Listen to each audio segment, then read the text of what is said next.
Let me start off with, inshallah, the discussion on diet. Diet plays a really major role in our everyday life.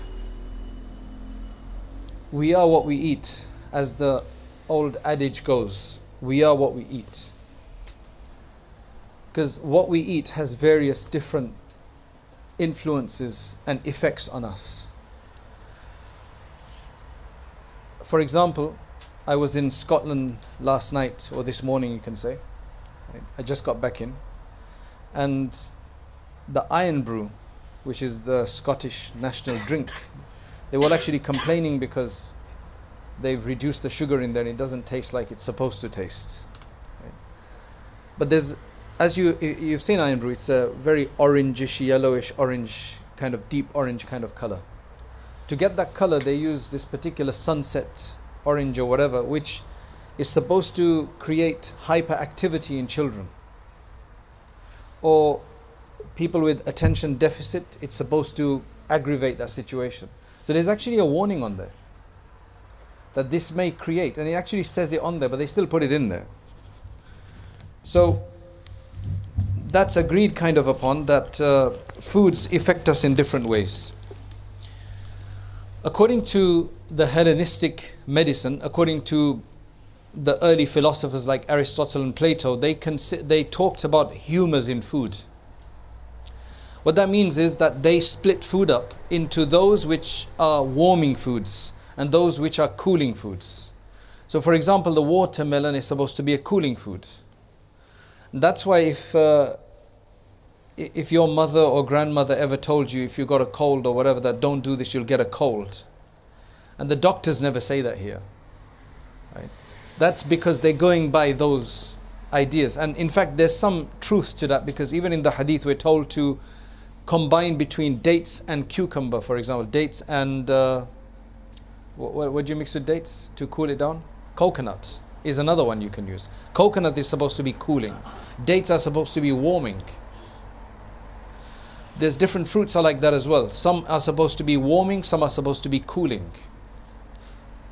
One is, they're not cold, they're not like they've come out of the fridge, but they're supposed to be cooling, like watermelon. Now, of course, if it's cold as well, then that's going to be even more cooling, physically cooling as well. So that they try to keep the balance of the body. So now when we're fasting, the whole point of fasting is that we actually decrease our food. Altogether, we actually decrease our food. But unfortunately, it just seems like we just change the timetable. So instead of having lunch and dinner separately, we try to do a lunch and a half a dinner at iftar time, and then at suhoor time we do dinner and half dinner and full breakfast. So we end up eating the same amount sometimes, and then we don't have time these days to do a post Taraweeh meal, but then that sometimes comes in as well. So the idea of Ramadan, Hazrat Maulana Ashraf Ali Thanwi rahmatullah alayhi, he said that, he summarized it. He said the point of Ramadan is taqleelul ta'am, taqleelul manam, and taqleelul ikhtilati ma'al awam. What that means, he says, Ramadan is to decrease your food, decrease your sleep, and decrease your meeting with people, with general people, right? The way you do taqleelul ta'am is because you don't have a lunch. So you're supposed to eat less. There's supposed to be one less meal in the day anyway. Taqleelul manam, because you have Taraweeh, so generally that encroaches on your night. It's supposed to, but nowadays it doesn't, because people stay awake for longer hours anyway. And then you have to wake up for suhoor, sehri. That's supposed to. So there's an imbalance that's created in your life, in your daily schedule. And when you're unbalanced, it helps to rethink. It helps to gain taqwa, to control the nafs. When you're not in your normal, because you get more time to think about things. And then how is it less meeting with people? Because generally in Ramadan we still go about our daily needs, right? That comes in the last 10 days. If you do i'tikaf, then you will decrease your meeting with people. You're going to say, but we still have people to meet in the masjid, right? There's loads of people in the masjid, increased number of people in the masjid. That's fine. No i'tikaf is hermitude. Because remember, Allah doesn't want us to be isolated completely. Right? If somebody does that once in a while for a particular reason, that's different. But as an ibadah, where there's no hermitude in Islam where you just take off and you don't meet anybody at all. We do i'tikaf in the masjid, but that's restrictive meeting with people. So what's going to happen is you're not going to meet with the general people. You're not going to meet any non-Muslims generally, because you don't generally have non-Muslims in the masjid. And even among Muslims, you're going to have those that come to the masjid. And the Prophet ﷺ has actually said that if somebody comes to the masjid, bear witness that he's a believer. So your connection at that point, just for 10 days, is just going to be with believers. So you're not in solitude completely. You're meeting with some people, but it's only with those who are believers.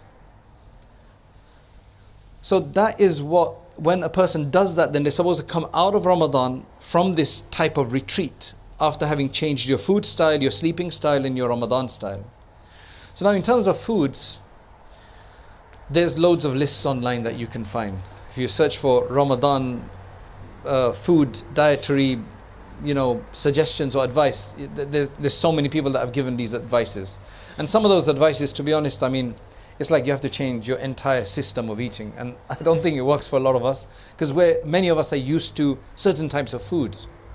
And for us to get a whole new cuisine in Ramadan and to learn to do that, that's going to be a challenge on its own. And if you don't enjoy it, then you're going to feel hungry, so it's going to be an issue. So I think what the trick is, that we should actually start introducing this adjustment from before in our lives. If you try to do it just in Ramadan, you're going to be trialing new foods. And some of that stuff is not going to taste good for you. Or you're not sure how you're going to react to it. So it's a good idea to start doing this from before, to introduce these kind of healthy lifestyle changes. For example, a simple thing is remove white bread from your diet. That's the simplest thing you can do.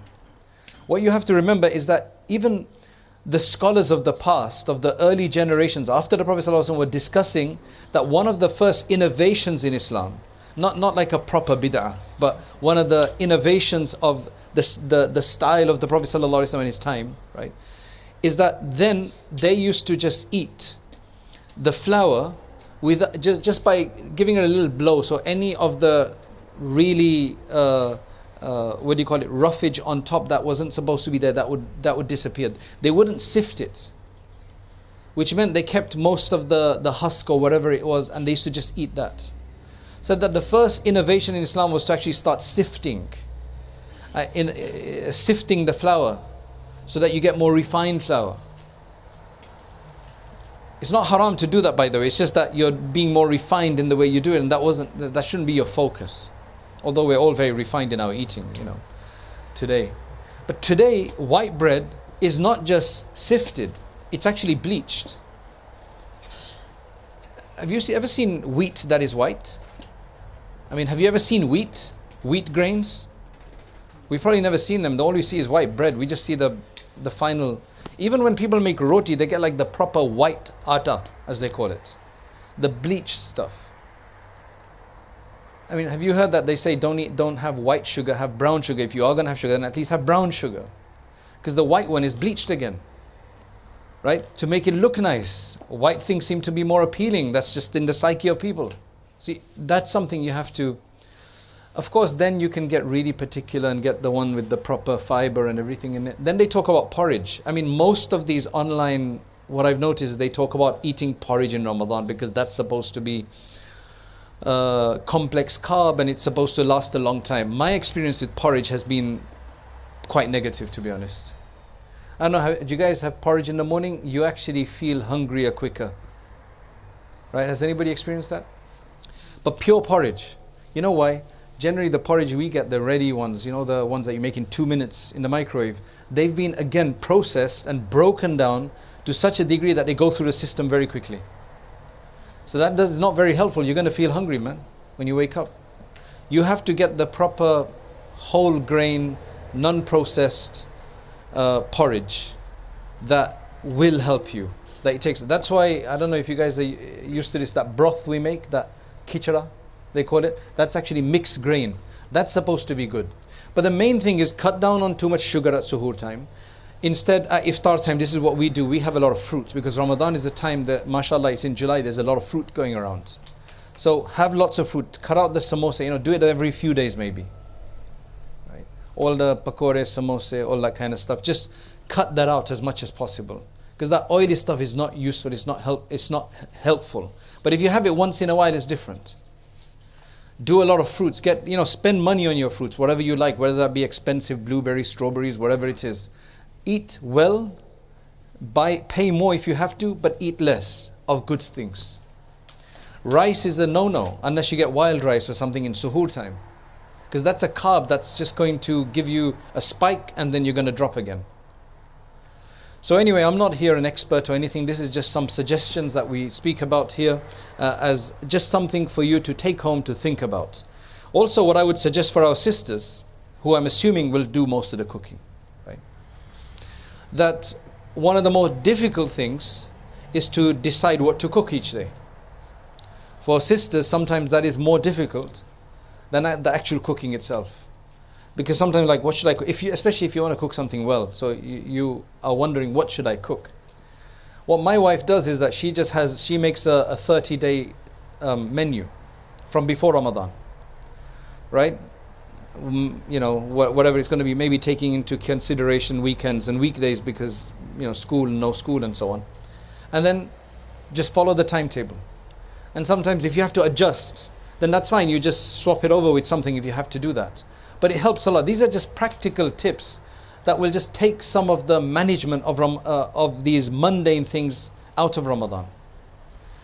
Another thing which the men may complain about, but may be beneficial for the sisters, is that some of our scholars and great people of the past, like Sheikh Zakaria rahmatullah alayhi, what they used to do in his time is, he used to only have the women of the house make one curry or something, one or two curry, whatever it may be. The rotis, the bread, he would have them purchased. And also, any fried food they needed, he would have it purchased. So that the women don't have to cook as much during Ramadan. Right? Sorry man if I'm spoiling your women folk here, but they need to pray as well. Dawats in Ramadan are really sad because the women have to then cook all day for that dawat. Now you're saying that buy rotis from outside, right? What about the roti makers? What are they going to do? Their business is going to boom in Ramadan, right? Everybody's business booms in Ramadan. Have you noticed? Most Muslim businesses, they boom in Ramadan, right?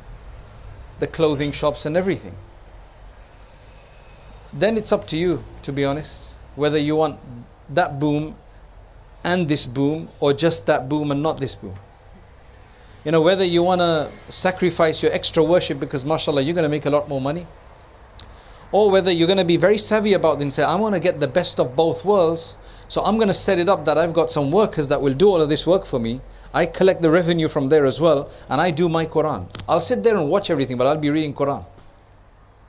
You can get savvy with these things. It just depends on how you plan these things. That's why I personally feel that Ramadan, you get the best out of it if you plan it from before. You plan it from before and you want to take it a notch higher every year. You don't want to do that same Ramadan. Because if you want to gain the taqwa that we've been discussing, and you want to be reading Quran, then you're going to have to set goals. So the second point that I want to make now is setting goals for ourselves. Everybody knows what they're going to be doing in Ramadan. So if you are a professional working in a particular industry, you know that you're going to have to be working this way. You can't take off. You know. If you're a student, you're going to know that this is how much I'm going to be studying. You're a housewife. You're going to know this is kind of the workload that I have. Right? Whatever you're doing, you're a teacher. Whatever you're doing. We know, I'm assuming that this is is there anybody here whose this Ramadan is going to be their first Ramadan? Or everybody's done Ramadan before, right? So, the discussion now should not be what we should do in Ramadan. It should be how do we take a notch higher. Because if all of us have been doing Ramadan for as long as we can remember at least, then there's no need for us to have that discussion of how to do Ramadan. Our discussion of what's relevant to me, to you, to each individual person is going to be about how can I take my Ramadan that I've been doing and give it an upgrade this year.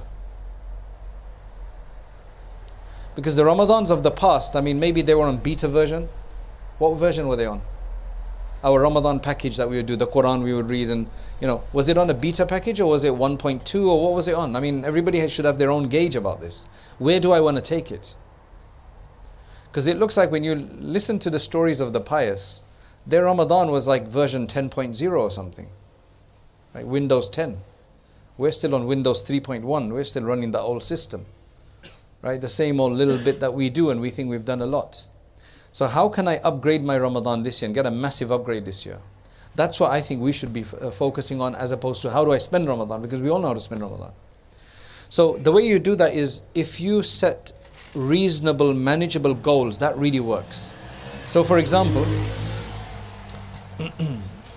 you could do this for people in your family, right? That, okay, we will decide that we're going to do this much Quran a day. That's going to be manageable for all of us. So let's just say that I think every year I've just about been able to do one Quran in the whole month. So I read one juz, one supara a day. So this year I'm actually going to do 1.5 a day. Because maybe you read very slow. You're not a hafiz of the Quran. You read very slow, so it is difficult for you, right? It's a struggle for you to read the one juz. This year I want to do 1.5. So we make that our family goal, that everybody's going to do 1.5 a day. Then in addition to that, we're going to do, every day we're going to do 2 or 4 rakats of tahajjud. We're going to get up for suhoor, sehri. We're either going to do tahajjud first, or we're going to finish eating about 10 minutes before the end time. And then we're going to all do 2 or 4 rakats of tahajjud, and then we're going to do 5 minutes of dua. That's another goal we're going to have. Dua and tahajjud. Right? Now, obviously, if you've got a goal, you've set yourself up like that. Not that it's my dream to do tahajjud and then like I didn't do it the first night, I'll do it tomorrow, and then you'll only do it on the 27 nights. Right? When everybody does it. I would think so, right? So, have these goals, right? What else is a goal? Let's get, how many istighfar should we do a day? What would be like for a working person, how many istighfar do you think they can do a day along with 1.5 juz of the Quran? Maybe 500? 500 istighfar, astaghfirullah, I ask Allah for His forgiveness, 500 times. It's not difficult. I mean, remember, you can use every moment, because every moment of Ramadan is going to be full of blessing. So when you're going to work, whether you're going on a bus or whether you're driving, when you're coming back, lunch breaks are very valuable these days because you don't eat lunch, but you still get a break. So I'm going to do this much istighfar. I want to get my qadha prayers out of the way. So at ishraq time, which is generally the time after sunrise or when you wake up, duha time, I'm going to do 4 rakats of qadha prayer at that time. My makeup prayers, the ones I've missed before, I want to make them up. So instead of doing nafil prayers, you should do your qadha prayers.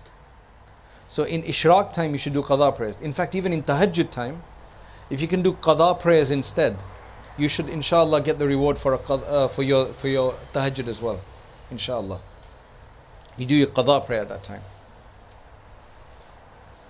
Any prayers you missed. So inshallah, if you set those kind of goals, and then in the last 10 days, I can't do maybe i'tikaf all 10 days, so I'm going to do at least 2 nights or 1 night in the masjid, in the weekends, for example. Just be creative and think what you can do. I want to also donate this much. I want our family to collect this much money and donate it to someone. They say that one of the signs of the acceptance of your fasting is that you are moved to donate.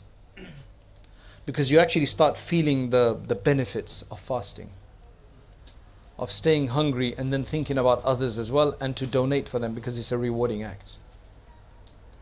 So come up with, I'm sure, these are just a few ideas I'm throwing out there. I'm sure that your minds, will come up with many, many ideas if you sit as a family and do this. Make it a family effort. The children will get involved as well, right? The children can keep fast at least in the weekends, right? To at least start off Saturday and Sunday, if they can. So that was all about. So working professionals, the way they need to deal with this is primarily to try to fit in to their daytime, to plan it ahead. I'm gonna have to go to work for this long. I'm gonna have to do, but these are the breaks that I get. In this break, I'm gonna do istighfar. In this longer lunch break, I'm gonna get this much Quran read. When I'm traveling back home, if you're used to those headphones in your ears, which I find extremely antisocial, right? It's just everybody's walking with headphones on. It's like, what kind of world are you living in? You're among people, right? And you're listening to something else, like some faraway place. It's just like, what kind of a person are you? It's understandable if you're alone at home and you got nobody to keep you company, then you listen to something. But when you're among people and you're still, for professionals, I think that's the idea. Keep manageable goals, and inshallah we will succeed. I'm going to move to the fiqh quickly, because then I want to leave time for question and answers. Can you smoke in Ramadan? You can smoke in Ramadan if you can't help smoking, but you can't smoke while you're fasting. A lot of people, poor guys, I really feel sorry for them, because at iftar time they just want that cigarette. That's the first thing they want, or that coffee, right? So yes, smoking breaks the fast because you're taking smoke down. So to explain that quite simply, if there's smoke somewhere and it goes into your nose or your mouth and it goes down your throat without you wanting to do that, not purposely, then it won't break your fast. But otherwise, smoke breaks the fast. So if you inhale bakhur, you know, when you incense, for example, that will break your fast, because there is a perceptible body that is going down your throat or your nose and is going into the stomach. So now let me ask you a question. If you get Vicks and you put it by your nose and then you smell the Vicks, the vapors of it, will that break your fast or not? Do you think that will break your fast? No, that won't break your fast, because there's nothing perceptible going up. There's no body going up. This is just a smell. So you can smell perfume in Ramadan, but you can't have incense, because incense has a physical body. Incense has a physical body, so that's why incense you can't. So anything with a body. So for example, if you take Vicks and you put it into steam and then you start taking that in, that will break your fast, because there you got the steam is carrying the Vicks particles and it's taking them inside. That will break your fast. But just smelling Vicks without any particles coming out, that's fine. So same thing, bakhur, right? You know, when you put bakhur on, try not to be there when the smoke is going around, because if you take that smoke in on purpose, it will break your fast. But if you're not doing that on purpose and you just went past by a bakhur shop, like on Green Street, if you went past by that Haramain shop, do they have bakhur outside on? I think some places do. And you just happen to smell it, that's fine. Or if the bakhur has been done, the smoke's gone and then the smell remains, that's fine. So perceptible body is the problem. That takes us on to the asthma pump, right? Now the asthma pump, according to the research that has been done by many people, some people basically, they say that asthma pump shouldn't break the fast because it goes to your lungs and not to your stomach. And it's things that go to your stomach that break the fast, not those that go to the lung. Now while that's true that if it goes to your lung, it won't break the fast, but if it goes to your stomach, it will break the fast. This claim that asthma pump only reaches your lungs, that's not accurate. Right? While a lot of it does go to your lung, because that's where it benefits you, because it expands your lungs for you, part of the medicine is a percentage that actually goes down to your stomach. Now, who's tried an asthma pump here? Right? You know, when you take the asthma pump, don't you feel it at the back of your throat? So what's happening there is the aerosol in there, the spray, the aerosol, is carrying the salbutamol, the active ingredient. It's just used as a carrier to force it down your throat. So once it starts going down into your mouth, the medicine part of it, which you can feel, it's getting stuck at the back of your throat, and that's going into your stomach. So asthma pump will break your fast. Having said that though, if you are suffering and you're wheezing, you've got short of breath, then you need to take an asthma pump, because that can become quite critical, right? It can really become life-threatening in some cases as well. So you know yourself. I mean, asthma isn't something that you just get in Ramadan. If you got asthma, you got asthma. If you don't, you don't.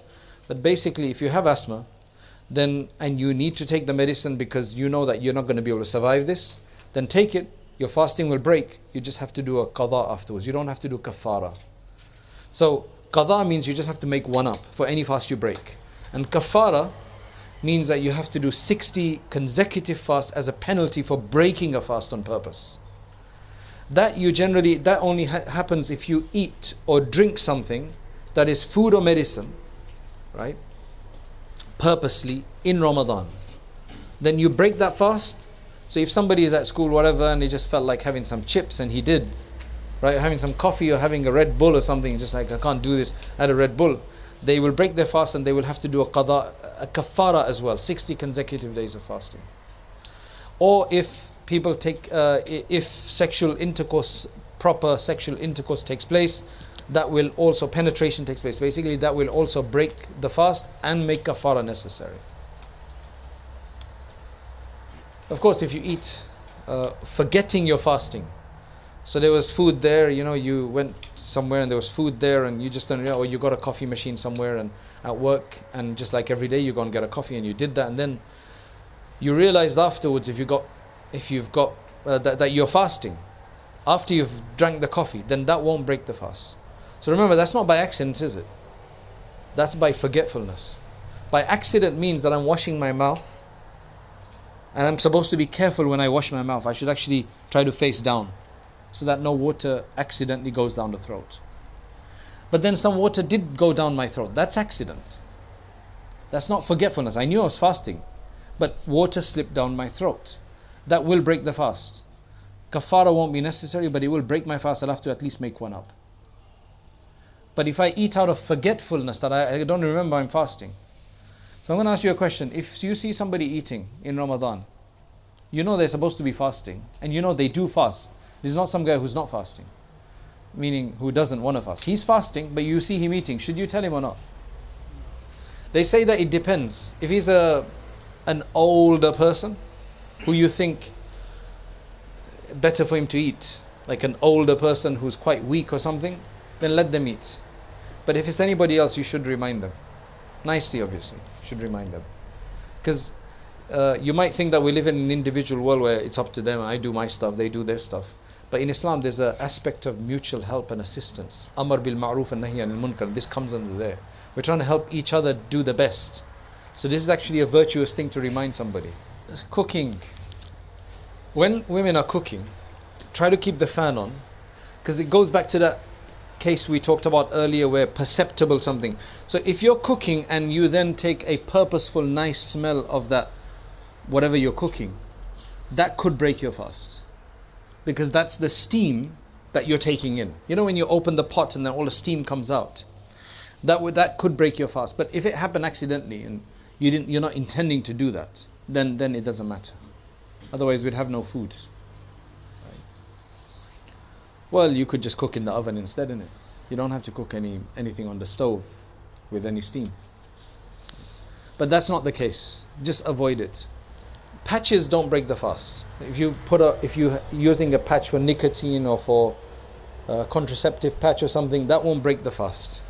Though there is some benefit taking place that your body is receiving, but because nothing is going down the throat into your stomach, so that won't break the fast.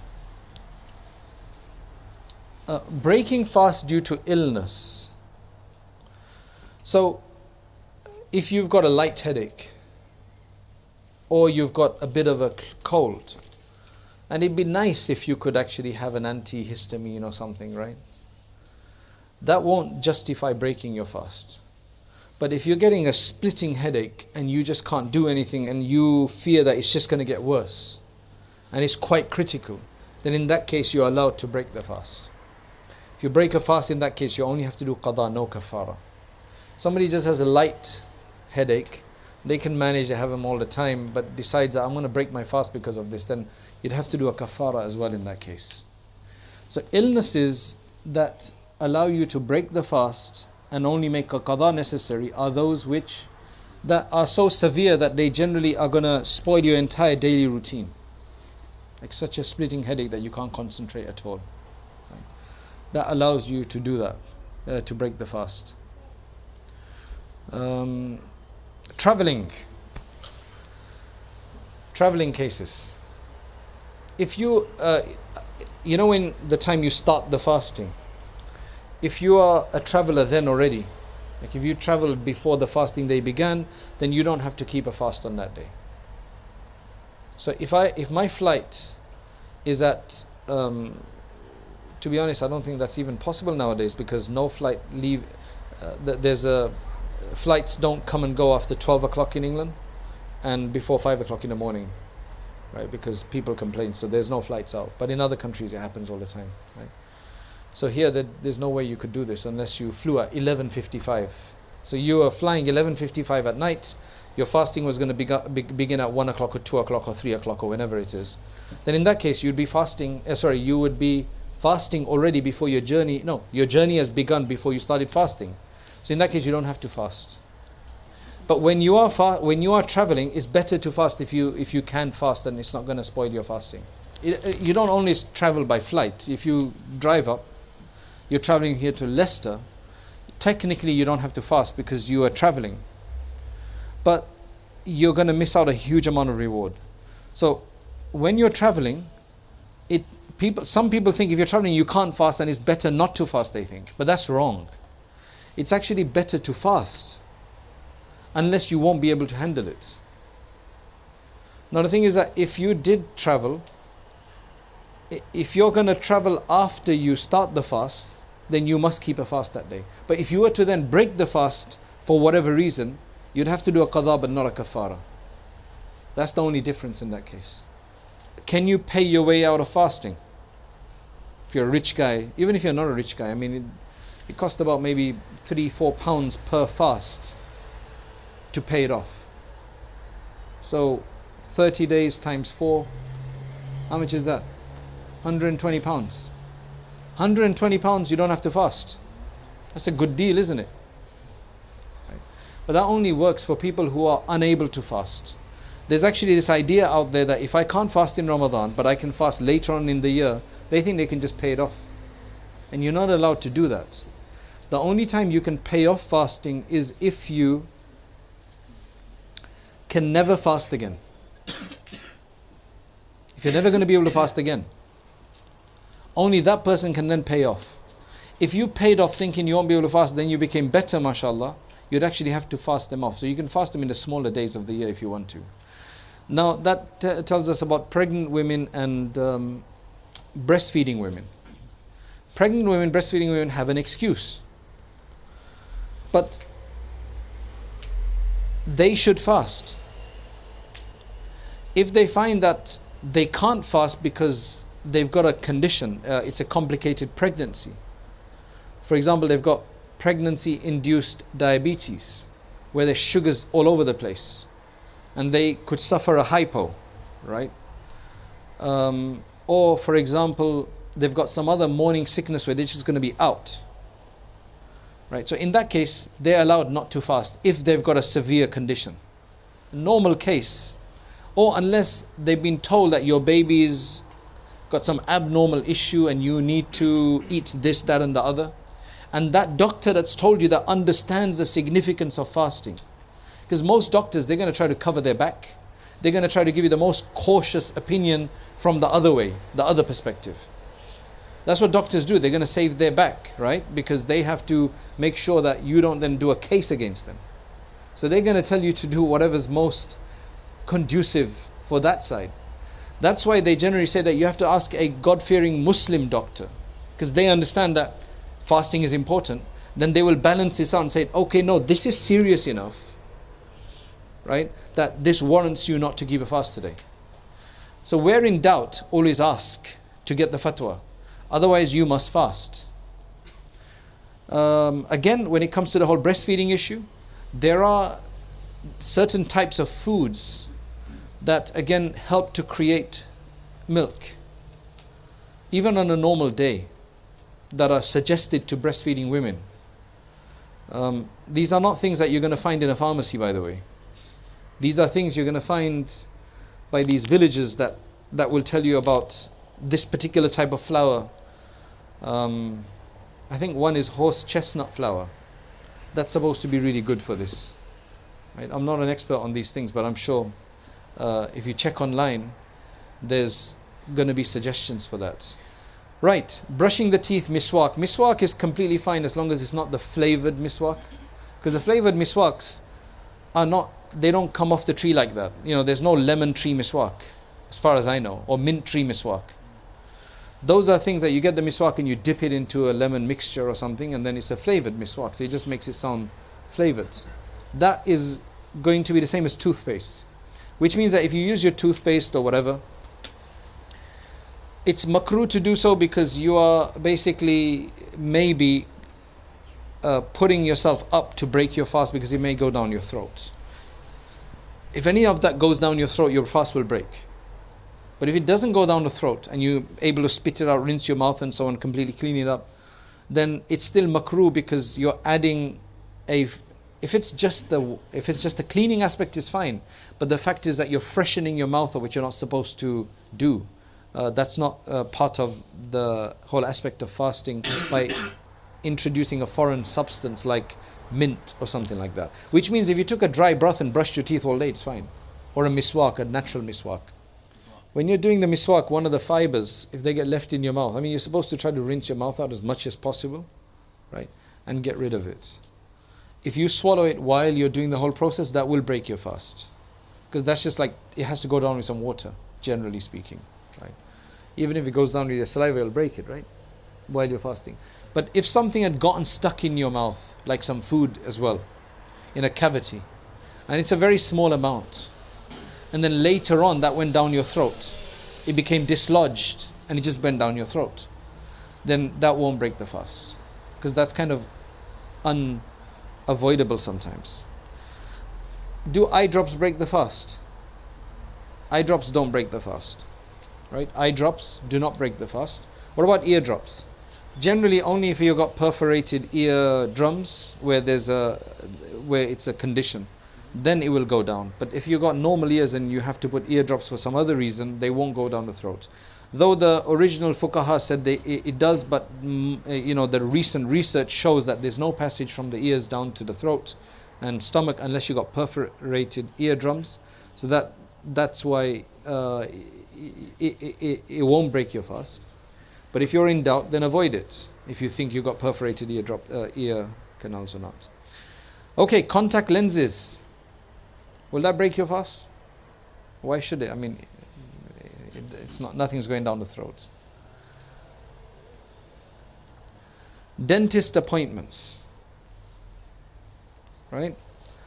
These are the difficult ones. So, what I generally suggest to people is try to keep your dentist, if you have to have one, try to keep it early morning as possible, and don't intend to fast that day. Don't make an intention for fasting yet. Don't eat anything though, right? Don't eat anything, but don't intend to fast. And then go and have your dentist appointment, and if nothing goes down the throat, then make an intention to fast. And your intention, as long as your intention, remember in fasting, your intention has to be done by half the day. But what we mean by half the day here is not sunrise to sunset. We mean from Fajr to sunset. So it's earlier. So when is Fajr? When does Fajr time begin right now? According to whichever time, give me one. 3:30. What time is sunset? Huh? Just say 8:30, just to make it easy. 3:30 to 8:30. How many hours have you got there? 4, 5, 6, 7, 8, 9, 10, 11, 12.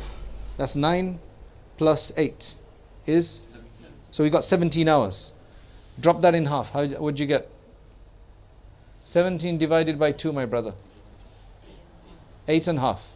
So now, when is 8.5 hours from 3:30? Oh, it's 12, yeah, it's 12. So 12 o'clock. So if you have your appointment in the morning at 9 o'clock, 10 o'clock, 11 o'clock, and you come out of there is before 12 o'clock, and nothing's gone down your throat, make an intention. So your whole fast will be done. You just won't be rewarded for the first part of it, but you'll be rewarded for the second part. But your fast will be done. If something did go down the throat, well, then you're not fasting that day. So you didn't break your fast either then. Do you see what I'm saying? I think I'll stop my part there. I'll take your questions now, inshallah. How is it best to control use of social media, smartphone? Does scented candle... Okay. Social media and smartphone, again, you know the discussion we had earlier where you plan, right? And set reasonable goals. So I should have mentioned it there.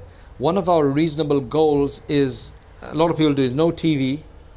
But now, while people may not put the TV on, the big screen on, the small screens are constantly on and they're unavoidable, right? So what I would suggest for that is, firstly, block all of your notifications. So you don't get any notification except straightforward text message from people who really matter to you, or who you matter to, right? Because then they'll pay the money to, or they'll text you instead of just WhatsApp, beep, beep, beep all the time. So if you can pull yourself off WhatsApp, and off all of the others just for a hiatus of 1 month, that would be the best.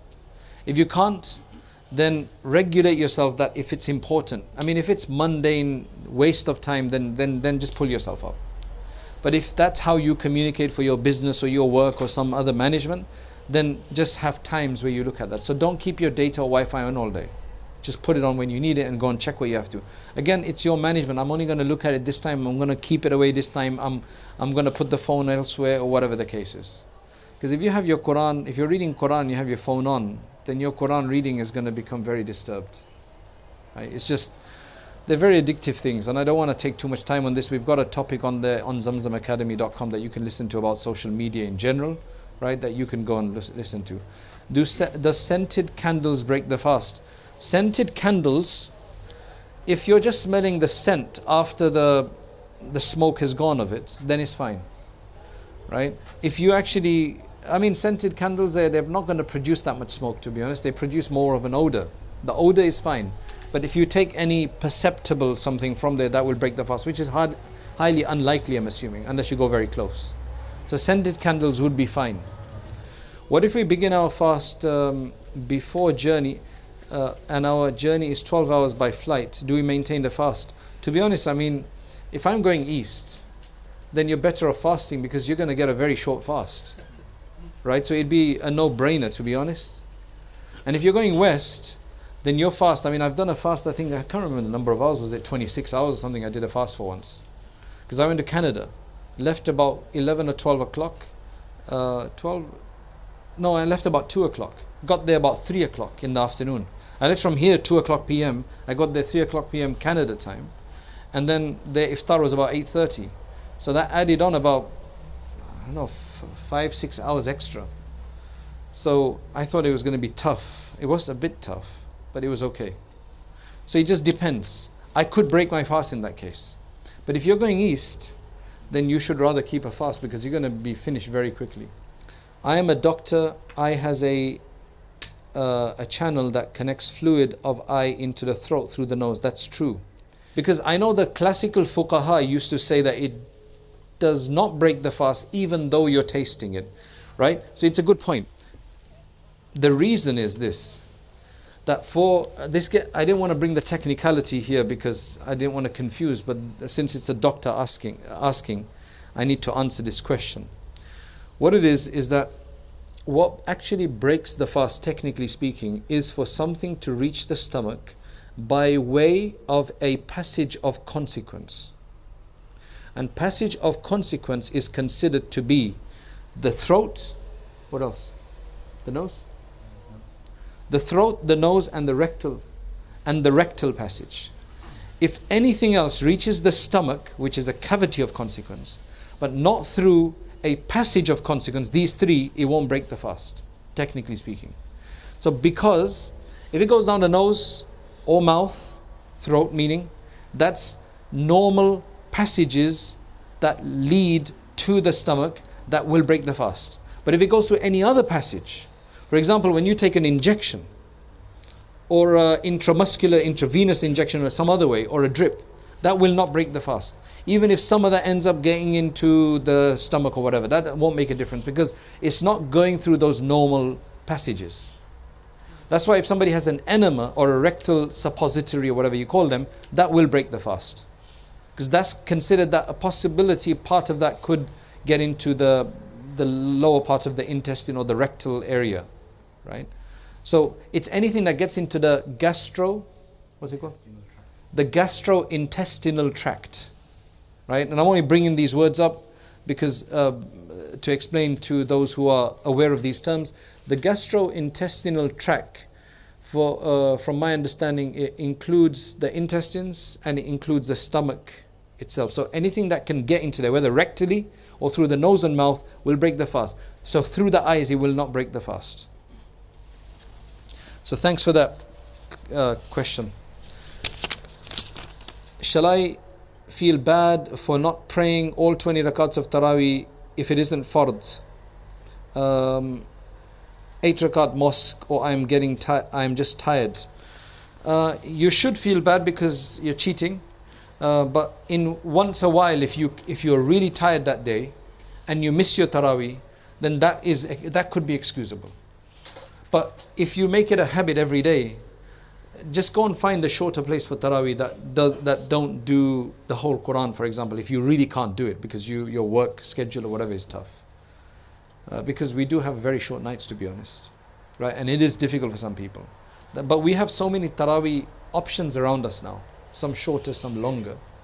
So try some that read well, but read less maybe, and do that. And if one day, of the week you just can't do it because you just can't do it, you can't even sit and do it, then if you miss it, then you will not be. You can be excused for that because it's not a fard prayer, right, in that sense. If you have asthma, can you still fast? It depends on your asthma. If it's something that you're going to end up breaking it, you have to take it every 2 hours. You've got very severe asthma problems. Then you may have to fast in lower, smaller times of the year where it may be more manageable because you've got a severe condition. While fasting, how can you spend your time wisely? I can't tell you that because the way my schedule is different to yours, right? But I kind of gave you the idea. Unless you want some personal advice, which means that you come to a scholar and say, look, this is my daily schedule, can you help me make a routine for myself? But otherwise, as I mentioned earlier, that you just try to brainstorm the best possible thing.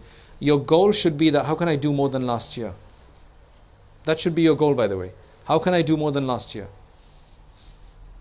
And then try to fit in all of these things that I mentioned, the istighfar, the qada prayers, the ishraq prayers, the istighfar, the Quran, the sadaqah. Just try to fit it in different times. While fasting, can you take an injection? Yes, you can. Whether it's through the muscles or through the veins. Can you swim while fasting? I know you have waterproof caps, right, that don't let water go into your hair. But I don't know how you would avoid getting it into your mouth. Unless you're a very good swimmer and, Can anybody swim without any water going down? Anybody done it? I know it's so tough, isn't it? Because accidentally something's going to go down. Unless you're I'm not a professional, so I can't tell you. Because when I swim, I'm probably going to take some water in whether I like it or not. Well, if you're just doing a back float, then maybe not, right? Dead man's back float or something, then it's probably okay, right? You can dip yourself into water, you can have a shower, that's fine, but I would avoid swimming because placing yourself to break the fast is also makruh anyway to say. And if anything does go down the throat or nose, because how are you going to clip it? Okay, I've seen clips of the nose, but how are you going to clip your mouth as well? You need to breathe. Right? Will your fast break if you accidentally drink or eat? Again, accidentally, yes. How can you accidentally eat in Ramadan? You can eat by forgetfulness. That won't break the fast if you forget you're fasting. But if you were, The only way you can accidentally eat is if you had something by your mouth and you ate it. By the way, insulin injections don't break the fast. I have read somewhere that to know that your Ramadan was accepted, any positive change in your life after Ramadan is indication as an accept. Is this true? I would say so, definitely. Because Ramadan, as I said, is supposed to be that stepping stone. So if our Iman level is at 2 before we start Ramadan, and after Ramadan it goes back to 2, then what have we benefited from Ramadan? We should at least be at 3 or 2.5. That's the whole point of it, isn't it? What kind of changes can you list a few, please? Let me get your help here. How do you think you can change? I mean, number one, there's certain sins that we were doing beforehand that we avoided. We've now become punctual in our worship. That's a big benefit. We now actually start fasting maybe Mondays, Thursdays, 3 days of each month. That's a good change. We've stopped doing certain haram things that we were doing before. Well, I mean, the non-active benefits will be that if you've followed the path properly and you haven't overeaten, you should lose some weight. And there's this whole discussion and a survey that's done on what happens on the first 10 days and the second 10 days, like the inside, what's happening in your body physiologically, how your body is becoming detoxified. It's quite interesting. It's just we don't have time for that right now. But if I can find that article, I mean, you guys have all registered, we'll try to send it out on the Zamzam mailing list, right? We'll try to put it up. There's a really wonderful article that was about 2 years ago. Does anybody have it? Does anybody have access to it quickly if they do? It tells exactly medically what's going on in your body. So the first 10 days, this is what happens, second 10 days and the third 10 days. That's why initially you feel certain ways and then eventually you get accustomed to it. So in terms of the spiritual benefits, they are huge. The amount of reward you will attain in Ramadan for every deed you do, I mean, a fard is increased 70 times. So all your fard prayers you do in Ramadan or any other fard worship, zakat, whatever, you get 70 times the amount. It's not even like a buy one get one free. It's buy one get 70 free, which is unheard of anywhere. Even clearance places don't give you that, right? That's just a huge amount. When Allah says 70, when the Prophet said 70, that means abundance, right? That's without count. Then the Prophet ﷺ said that Allah says that fasting is for me.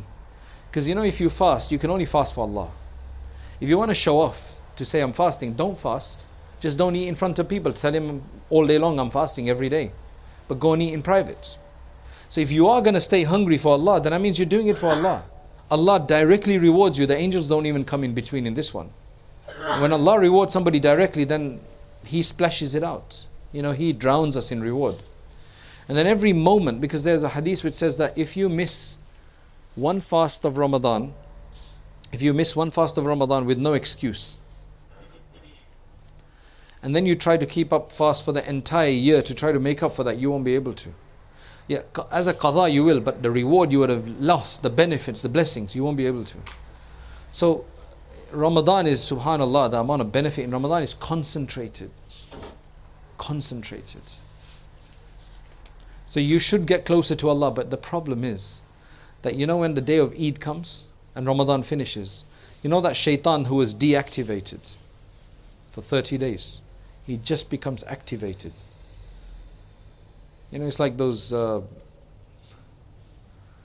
this new world of Marvel superheroes, this shaitan is becoming activated again.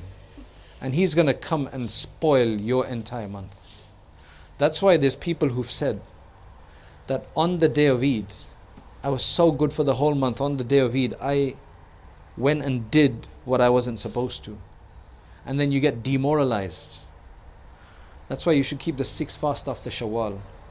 Because the benefit of that is straight after the day of Eid, you're still fasting. So you still feel like you're in Ramadan, though the shaitan is out.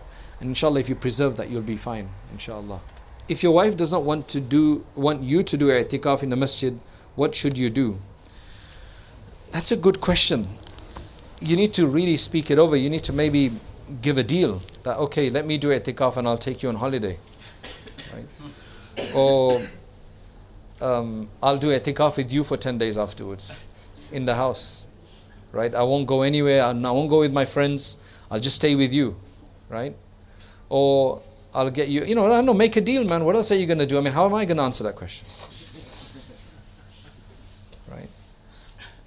You have to deal with that relationship. I'm not being very helpful, am I? I mean, I gave you some suggestions.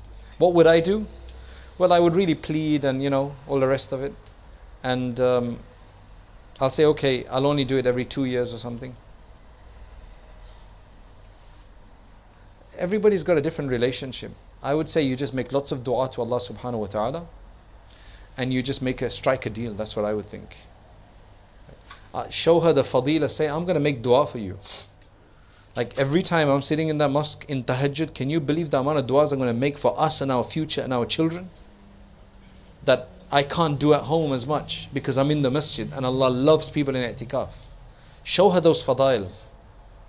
Because sometimes people just don't know why you just want to skirt all the responsibilities. Maybe you just want to go off or whatever. I'm going to feel alone. So if it is about feeling alone, then cater for that and say, okay, call your sister over, call your mother over, you go and stay with your mother or something like that. There has to be some practical reason why they're saying no. Or is it just they love you so much? Well, if they love you so much, then they should allow you to go, right? Or is it that they're going to feel alone? Then try to bring them somebody. So get to the bottom of why. And then try to find a solution for that.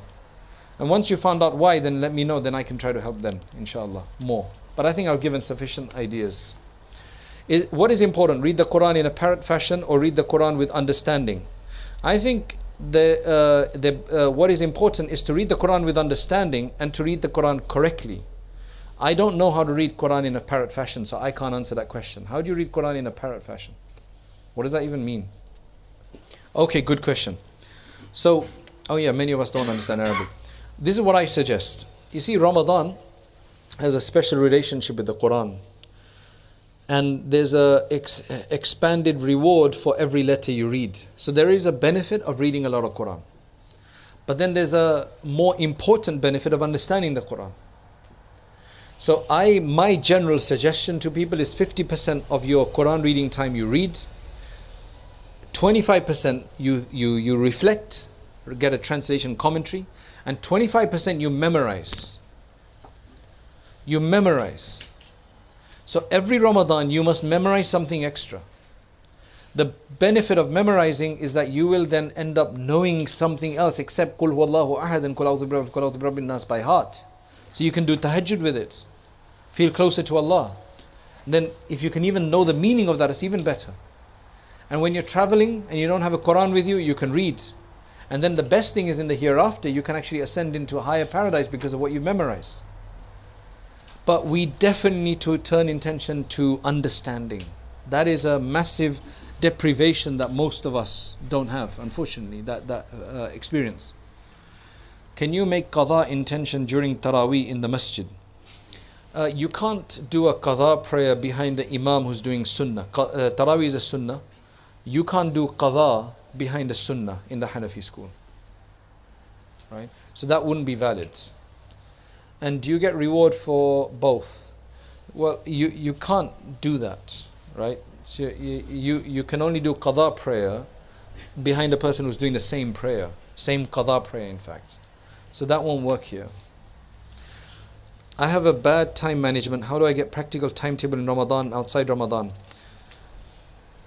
Again, this would depend on your lifestyle and what you're doing. I would suggest that you take whatever your essentials of your day are, go to a scholar and sit down and say, look, this is what I've got, what can I slip in? Try to do it yourself first, right? Get a paper, say, these are the times that are taken in my day. Put it out, draw it out, and then see all the gaps and throw things in the gaps. Try it yourself first, and then maybe go and show it to somebody. This is what I've got, and then inshallah they'll help you. Because otherwise, there's no way I can, I can go beyond what I've explained to give you a unique, bespoke solution. I don't know how to read with tajweed. What do I do? So, this is something I missed earlier. You should use the Ramadan times. If your tajweed is not good, to look for a local teacher in Ramadan, because they'll be more available during that time as well. If you're a man, then in the masjid, try to grab an alim or a scholar or somebody with tajweed. Please, I want to read to you just every day after Dhuhr, every day after Asr, every day after Maghrib, whatever. Can you just listen to me for 5 minutes and correct me? Right? If it's a sister, look for a tajweed class. or try to organize one. Find a teacher, get a few other sisters like yourself together and go and have one if you can't do a one-to-one with somebody. Right? Because unfortunately tajweed classes aren't available and there's no other way to correct your tajweed except by somebody listening and supervising and correcting you.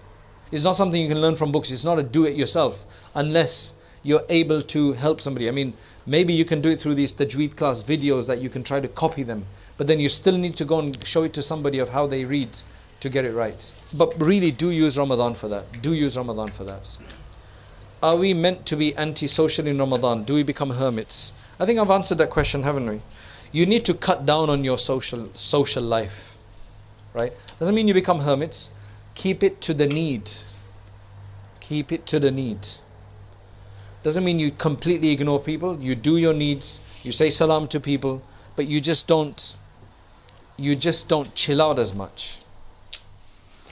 Right, with people. Do we have to finish the whole Quran in Ramadan?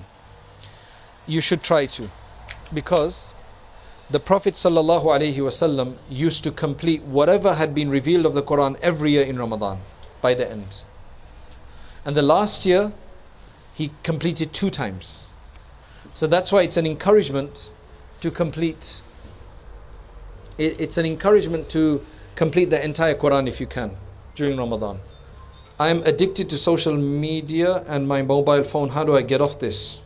I mean, if I tell you something, I'm not sure if you're going to be able to do it, but to be honest, what I would say is go downgrade to a non-smartphone. So you're only going to receive the most important messages and phone calls. And just tell everybody, I'll see you next month. I don't see any other way. Right? Just do that. It's going to be tough. But that's medicine. And you're going to be struggling for the first few days. But give your phone to somebody else. Say, don't give it to me until. How should we engage with our phones? Okay. Same question. It consumes a lot of the time, distracts us. To be honest, what I do is I just try not to be on there as much. But if that's difficult for you, then just downgrade. Understand that, I mean, you obviously, I can't tell you the harms, you already understand the harms, you know it's a problem, right? The only thing now is to take the bitter pill and just get rid of them. That's why one sheikh used to call the cell phone the hell phone, especially for Ramadan, right? If a patient with a chronic disease fails to fast, then she is not able to, and then is she able to not to keep the fast and give fidya? And can she break her fast if she feels ill? And what about previous years? As I said, if she can't fast at all for the rest of her life, then she can give fidya. But if she can fast the smaller days, then she's going to have to fast those days. If a person has qada prayer, should they prioritize qada salah over tarawih salah? Salatul tarawih in Ramadan is very special. So they should do both. You can't, in Hanafi school, you can't miss sunnah prayers for qada prayers generally. But nafil prayers you can. Or sunnah ghair muakkada, you should do qada instead of them. If I knew I will travel tomorrow morning about 180 kilometers, what do I do? Don't fast from the beginning? Or I start fast, but if it gets hard, should I break? Yeah, so technically speaking, if you're going to fast, if you're going to travel during the fast, then you must start the fast, because you're not traveling before your fast began. And then if it just gets too tough, then if you break your fast, then you have to do a qada but no kafara. What's your Ramadan schedule? It might be a motivation. It's not going to be. My Ramadan is not going to be a motivation for you, because I have a different lifestyle, and basically I'll tell you what I do, because that's the time when I really get to read my Quran. I get up and after Taraweeh I try to read 2 juz, right? It's very difficult. I try to read 2 juz before I go to sleep again. So we hardly have time between Taraweeh and Suhoor. So I'll try to read 1 juz then, or 3/4 of a juz then. If I can do in tahajjud, I'll do that, right? Then do the fajr, do the suhoor, do fajr, and after fajr then I would finish the 2 juz. So I would do 2 juz. Those are because what we do at home is we do Taraweeh in 15 days. Me and my son, we do 1 juz each of Taraweeh, and we complete 30 juz in 1 day with the family. So what I'm doing is essentially I'm trying to do my 2 juz first day, just say the second day, I'm going to do juz 3 and 4. I'm going to try to read both of those about 5 to 6 times each, which means 10 to 12 juz in the day, and then Taraweeh, right? So then I'll go to sleep and I'll wake up around 9 o'clock or something. I try to wake up early, 9:30 maximum, because the later you are, it just gets messed up, right? And then I will read it, I will learn it now, and I will read 2 times, then another 2 times. So how many of juz have I done so far? 6, right? And then if I've got time before Dhuhr, I'll do something else. Maybe if I have some work I've got to do, I've catch up. This year we're going to have a bit of class as well, right? 1.5 hours of class for the Mufti course. Then when I go for Dhuhr, I start reading. I want to do it 2 more times by the time I come back, meaning 2 juz again. So on the way I'm reading, I probably get about half to 3/4 juz done by then. In your nafil prayer, in your sunnah prayers after Dhuhr, I'll try to read in there. And then by the time I come back home, I should have finished 2 juz again. So how many is that now? That's 8. Then I go for Asr. Right, then in the daytime, there's other work that I have to finish off or whatever. I do other stuff. And then what I'll do is, when I go for Asr, when I go for a bayan, on the way I'll start reading. And after the bayan as well. And then I'll finish off again another 2 juz by iftar time. So how many is that? That's 10. That's minimum 10. And then in Taraweeh we do the 2 juz. So that's 12 juz. To be honest, I'd like to do more than that, but it gets tough, right? So that's what I do. That's why I said it's not going to be helpful to you, because you got work to do. I take off work in Ramadan. I do have my personal work that I need to do, but I got a very flexible routine. But for those who are like that, then please, because what they say for Huffaz is that if you in Ramadan read every juz at least 10 times to 15 times, you will never forget your Quran for the rest of the year. Although I'm not reading it 10 to 15 times, I'm reading it 5 to 6 times a day, or 7 times. That's because we're doing double the Taraweeh, or sorry, double the reading in. Taraweeh 8 or 20. Taraweeh should be 20 rakats. It's as simple as that. That is the sunnah from the time of Umar radiallahu anhu, when he gathered everybody on that, because the Prophet sallallahu alaihi wasallam did not do Taraweeh in public. So there's various hadith of what he did, right? But Umar radiallahu anhu made an ijma on that subject. And since then, even in the Haramain, they've done 20 rakats, even though in many other mosques in Saudi, they go with 8. But 20 is the way to go all the way, right? And if you want dalail and proofs for this, then this is something I wrote about 20 years ago in a book called Fiqhul Imam, right? I've actually, might even have a few copies there in the office. It will give you all the dalils and responses to those who say it must be 8 and go around in trying to enforce that. Does essential oil break your fast? External application, no. If you oil your body or your nose even, or you even coat the inner surface of your nose and it doesn't go beyond the bone at the top, it won't break your fast. Okay, that's all the questions done, and I think we're just a bit over time. Jazakallah khair. What I'd like to mention in ending is the goal, my primary goal in every Ramadan is that how can I make this Ramadan better than my previous one? That's my simple goal. And I think that should help us all to drive the schedule and our practice, and hopefully even, getting rid of our mobile phone habit, inshallah. How can I make this Ramadan better than any Ramadan before it? How can I be closer to Allah than any Ramadan before it? And such a closeness after which I'm not going to be far again. That's what's important. And inshallah, if you make the effort in Ramadan, it will carry on. That's why there's a guy who told me that there was a sin that he used to commit, and he really worked hard in Ramadan, and for about 7 months he didn't even feel like committing that anymore. Then he started wearing out. Then in a subsequent year he worked even harder in a Ramadan, and he went for Hajj and everything, and he said for 9 months he was able to be sin-free. Then when he started getting weak, he managed to pull himself through by saying, I've only got 2 months left for the next Ramadan. And he managed to pull it the whole Ramadan without committing that sin.